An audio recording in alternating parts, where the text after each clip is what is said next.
Good morning, it's Tuesday. Welcome to Saba's Way of Life today. Right, so it's going to be a long video because what I want to talk to you about is how to plan your seeding program for the season. So this is how I do it and it works very well.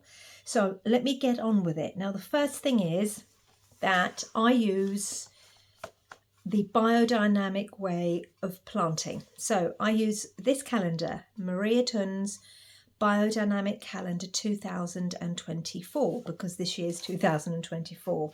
And in there, when I turn it around, before I start this, if this is the way that you want to do your planting, then get this diary, read up on how it works, and then start.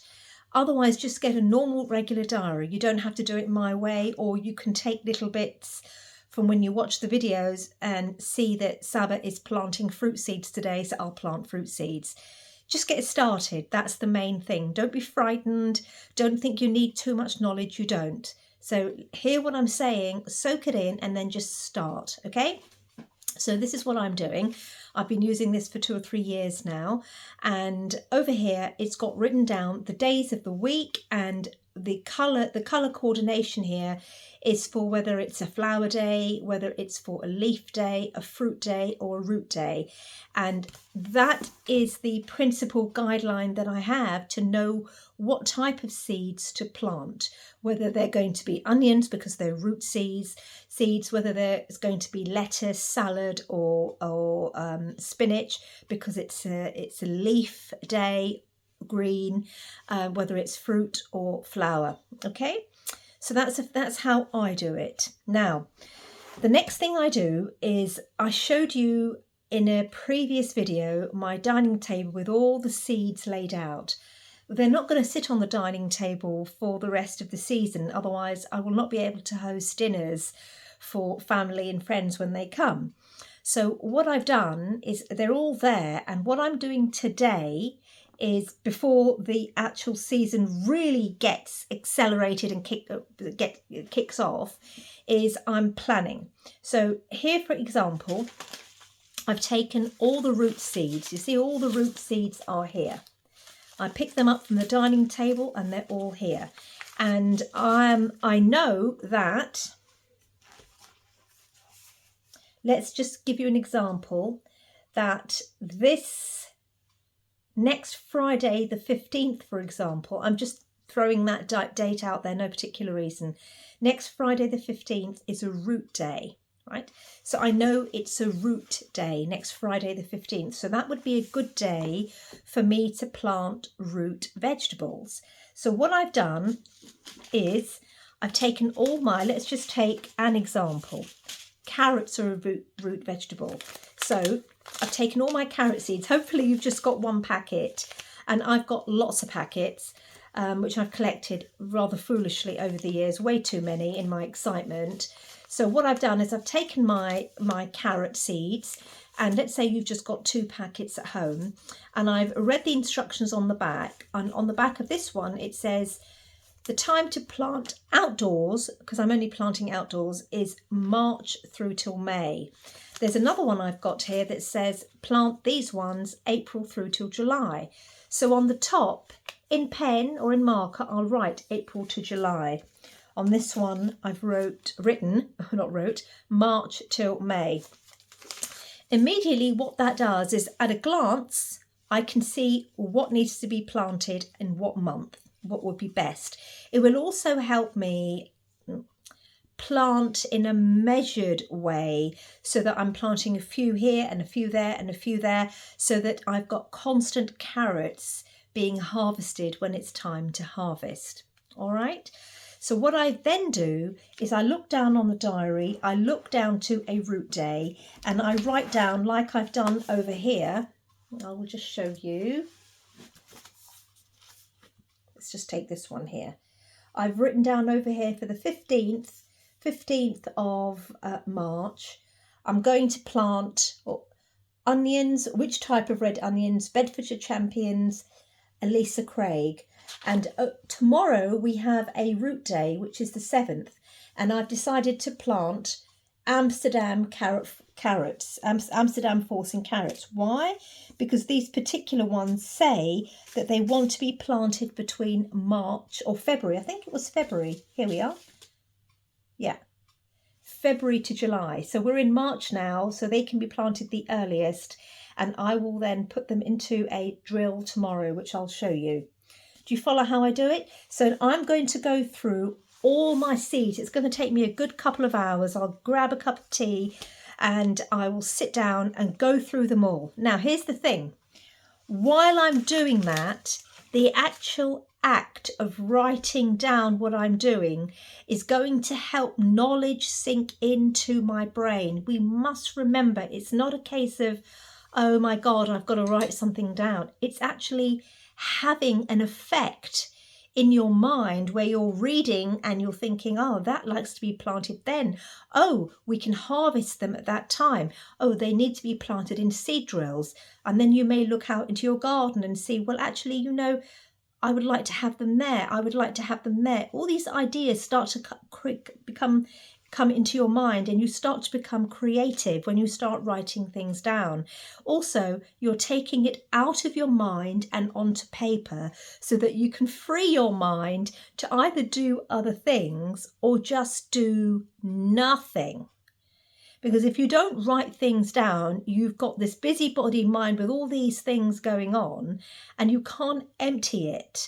And then you're always worrying about what shall I do next? And you're a bit of a scatterbrain and you become a headless chicken. So write things down to get them out of your mind, which empties your mind to create. We are beings. God brought us down here to create, not just to create, but he's given us this creative ability. You know, God has actually blown his spirit into us when he brought us down into the clay and the water. And so we've always got that undertone of belonging to our creator, but he's also given us the ability to create just as he created us. That doesn't mean that we are equal to God. Please be careful how you how you analyze my word. Don't analyze, understand, start thinking metaphorically when I speak. It's not an exact definition. We've forgotten how to do that. All right, so I hope that makes sense. So that's what I'm going to do. Once I've done it, all I then have to do is go through this diary and literally look at what there is. I've already started this a couple of days ago. So you can see here for week commencing the 17th down to the full moon on the 25th, which is a very, very good time to sow seeds. Now I'm digressing. The 10 days or so before the full moon is a very favourable time from a biodynamic perspective to sow seeds, because the influence of the moon as it's waxing is putting a lot of energy into the soil and it's pulling the seed. It's saying to the seed metaphorically, germinate. I'm helping you germinate. It's the energy's going in to towards the sky into the moon. That's how I kind of feel it. And by the way, it's not nonsense, because I have been doing this for 2 years. Maria Tunn, if you read her history, not just from here, but go onto YouTube and do your research and get some books. I've got one upstairs. It's amazing. Planting by the Moon, I think it's called. Pretty extraordinary. And then if you read Rudolf Steiner's work, it's just unbelievable. I shared the book with you, the book title with you the other day. So it does make a profound difference, not just in the speed of germination, but in the quality of the actual plant, fruit, root, vegetable that is eventually you harvest. But you can see here now, I've got written down, sow sunflower seed, sow broccoli, sow grass, sow squash, sow peas, sow this, sow that. And all I have to do now is not worry about the seeds being there. I'll just band them up and put them away and just pull out the ones that I need. I can also, I'll show you here, buy plastic ones of these. These are labels for labelling your plants. Buy plastic ones, because I've made the mistake of buying wooden ones and they deteriorated. So when it came to me harvesting, I didn't know what I was harvesting. I had to pull it out and check. So buy these and use permanent marker to write things down. And then at the same time, make yourself a code where you write it down in the book or on paper or in a diary, in a separate diary. 1st of March, I planted these Amsterdam forcing carrots, and then you can label it number 1. So over here, you can write down carrots 1. And then when you go down to your notebook, you'll see that 1 equals whatever that particular brand of carrot was, Amsterdam forcing in this case. Understand? So create your own kind of system and write things down. And this is also getting your mind to work. We're so dumbed down that we just look at a screen. Get your mind to work and be prepared to make lots of mistakes, because that's part of the learning process. Make them. You know, even with seeds, I used to take one seed at a time and put them into the soil. No, when you've got carrot seeds, for example, that are tiny, you just gently scatter them like that. Just gently scatter them. And not all of them will come up, some of them will, and then you'll have to thin out when you've got too many coming up at one time. You can take the thinner ones out and you can use the actual leaves that come out, or if they're baby carrots, you can put them into salads and eat them. So everything is edible that you grow, and then you leave plenty of room for the ones left to grow. All right, that's how you do it. So that's today's video. I hope that gives you some insight. And get into the garden, because it is gardening season right now. Hopefully I'll do a couple of cooking videos soon as well, as I'll be cooking for the family this Friday. They'll be coming round here to eat. So I'm going to be doing kebabs, I think, Sikh kebabs, and some tandoori chicken, rice. I'll just make a lovely rice with peas and lots of flavour of cumin and bay leaf and cinnamon. And I'll make a couple of chutneys and a nice potato salad.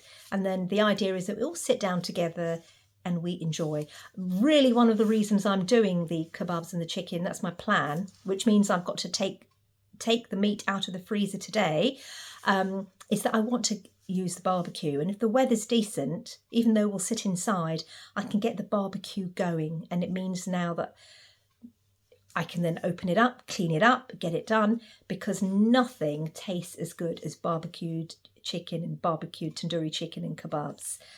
So that's a video for another day. Have a good day.